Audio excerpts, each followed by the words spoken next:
Dolgo vrsta pred blagajno, v košaricah pa le najnujnejše. Koliko ste recimo privarčevali? Okoli 10 evrov sigurno. Ja, se splača. Cene so prilagojene praznim žepom pomoči potrebnim. Nekateri izdelki so nižje cene več kot 50%, nekateri pa nekoliko manj. Kilogram moke stane 43, kilogram sladkorja pa 79 centov. Cenejši je tudi kruh. Pol beli kruh, tudi od žita, ki pa stane 35 centov tudi kilogram. Je vredno so cene. Lahko prihraniš na denarju, ne?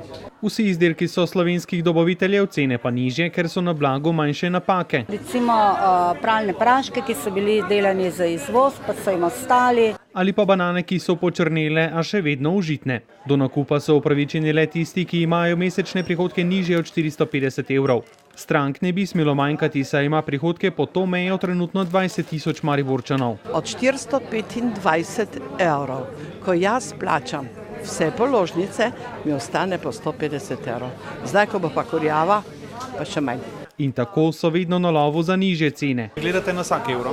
Na vsaki cent, ne samo evro, res. Zaenkrat je zagotovljeno delovanje trgovine za 2 leti, koliko traja projektno sofinanciranje. Si pa zelo želimo, da bi tudi po obdobju financiranja te trgovine lahko poslovale. V trgovini Odprtega srca lahko sicer pomagate tudi z nakupom vrednostnih bonov za pomoči potrebne.